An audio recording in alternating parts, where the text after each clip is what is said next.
What's going on, guys? Aaron here, and in this video I wanted to kind of discuss arrows, specifically river cane arrows. And this cane I cut about a year and a half ago, and I usually cut green cane. I'll cut it down, I'll let it cure for about 4 to 6 months. Then it'll start to turn a brownish greenish color. But this type of cane I cut, and it was actually already dried, it was cured. And usually when I cut cane, I make sure that there's no black spots or pithy soft wood, which usually indicates that the cane is rotten and it will not make an arrow. It will make an arrow, but it'll probably break on impact, or it'll shatter during the paradoxing of the actual bow around the bow handle. Now cane, I spent most of my time, I'm sure if you've seen my previous videos, I've spent a lot of time in southeast, northeast Texas, as well as northeast Florida, and there's a lot of cane there, and a lot of, from what I understand, Cherokee tribes and various other tribes utilize cane, religiously as far as arrow shaft material goes. And it's a wonderful material. It's lightweight. Uh-oh, got a little notification. It's lightweight. It's easy. It basically comes pre-packaged as an arrow. It's straight. It doesn't take much heat bending to get it straight. This one's not the straightest because I haven't heated it. It's been warping from the humidity here in Texas. So I haven't really straightened it and got it straightened up yet. Besides, I haven't oiled it. This is more of a decoration piece. I can surely take this hog hunting or deer hunting. It's about 550, 600 grains.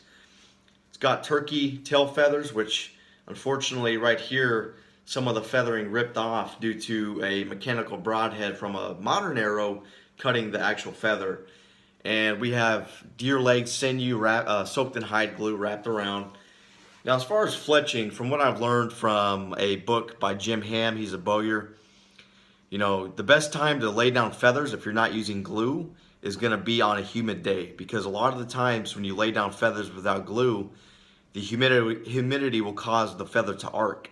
That's really, it can affect flight pattern, but I think a lot of it's more cosmetic than anything. So what I like to do is take a long piece of sinew or plant fiber, dog bane or yucca, and just wrap around the feather to keep it flat against the shaft. I'm not a really big fan of using glue on my primitive arrows. Now the notch itself is pretty wide. I use a lot of big bowstrings, especially when I use plant fibers like yucca, because the plant fibers are generally weaker than animal fibers such as sinew or rawhide. So I make the strings a little thicker, which of course robs the bow of a little bit of efficiency. But I make some large knocks here, and this helps to really put it into the string, so I'm not worried about it slipping off or anything like that. And of course it's reinforced with some sinew. One thing to note with cane, that if you can, with the nocks, is to place the nock about 1/2 inch to 1 inch above a node, which the node's a natural reinforcement for the cane. And really, as far as smoothing down the shaft, I take sandstone that I find up at a creek in the national park, as well as some sandpaper, and I really get this shaft smooth, because if you don't smooth down the nodes, which when I say nodes, it's like bamboo. It has little sections that are hard. When they're not smoothed out, and you're, of course, holding the bow, the arrow passes over your hand when you release the arrow, it's gonna, eat up your hand. It can affect flight pattern, stuff like that. Now, as far as the foreshaft, I'm not a really big fan of foreshafts on river cane. They're not a necessity, as long as you reinforce about 1 inch to 1.5 inches with sinew or plant fiber, glue soaked if you can. This helps to reinforce the cane, because it is brittle material. It will split very easily. And as you can see, it's hollowed out naturally, and I've sanded it smooth so that there's a good smooth transition from arrowhead to shaft. That way when I'm shooting hogs or deer or whatever I'm shooting, it's a nice clean pass through. Now this foreshaft is dogwood. I believe it's dogwood. It could be honeysuckle or something like that. But it's really tapered down. I used a knife to taper it down real smooth. Now I do build stone points. I'm not the best flint knapper in the world. I don't make works of art. I make functional tools. I'm at a point now where I'll spend 30-45 minutes on a stone point, and you know, it takes such a long time for me, you know, for a point that may break if I miss the target, that I'm actually at a point now where I use the Mesolithic style points, which I haven't hunted with yet, but I'm not sure if they're legal. But basically it consists of a smaller stone point and a groove cut alongside the shaft, and small tiny flakes of stone razor blades are glued into the side. That way you have the penetrating power of the stone, but you also have the lacerating power of the stone flakes that will lacerate arteries, veins, muscle tissue, and vital organs. Now these are Stephen Steele trade points you can purchase at threeriversarchery.com. They're really well made. I think they're made of really good sheet metal. They've got a nice black coating on them to prevent corrosion.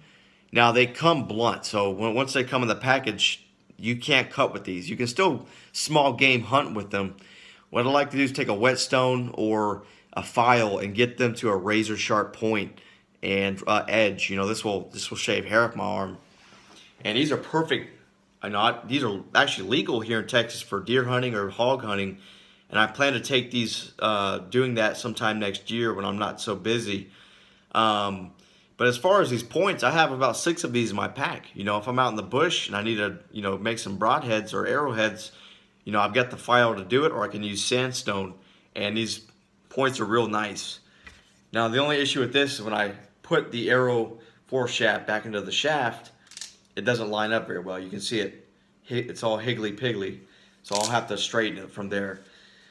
But this is a long arrow. This is about 36 inches long, and a lot of videos I've seen on tribal peoples throughout North America from the past, as well as South America and Africa, they use pretty long arrows, and a lot of that has to do with paradoxing. You know, longer arrows will paradox around the grip a lot better than shorter arrows. So you get generally, if you have a center shot bow, you'll have a general better shooting than with a longer arrow than a shorter arrow.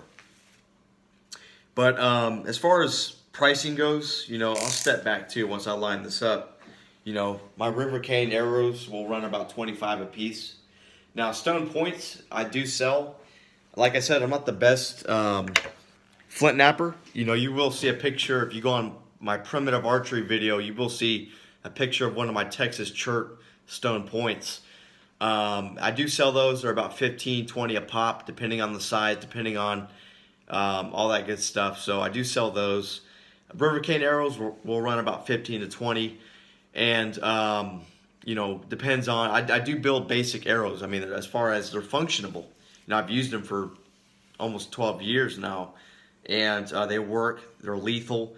I don't do a lot of paint work. I'm not very big into cosmetics. I'm very into functionable tools. So I will build weapons that will work. But if you want detailed work such as painting and stuff like that, I will do that. But it may cost a little extra. Right now, guys, my longbows, I'm building 2 kinds of longbows. I'm building the Sudbury style bow, which if you look at one of my videos regarding rambling on about bows, you will see a Sudbury bow, which I do call Old Ugly because it was an ugly bow. It's a character bow with a lot of knots and stuff, but as far as a better looking Sudbury design, those run about 200, including a string. Now, if you want a primitive string made of rawhide, sinew, or yucca fiber, that'll run you about 220, 225. But with a basic, it comes with a basic Dacron B50 string. Right now, I'm also building D-style tribal bows, Cherokee style bows, which bend throughout the handle, and the widest point being at the grip. Those run about 150, anywhere from 40 to 60 pound draw weights. I don't build over 65 pound draw weights, just solely because there's really no need for that. You know, 40 pounds will easily take deer, whitetail, if the arrow's placed properly in the engine room of the animal. As far as that goes, I mean, I do build bows for sale. I do have some wood curing. I just cut about 3 weeks ago, so a lot of these bows won't be made for another 4 or 5 months because the moisture content in the wood has to get from 35% down to about 8 to 10%, 8% being the best. So if you're interested, just contact me, send me a message, or notify me on one of my videos. I do build bows for sale. It's not my main job. I do work at somewhere else, so I do build these on the side. But if you're interested, just let me know, and we'll go from there. But you guys have a safe one, and take care, okay?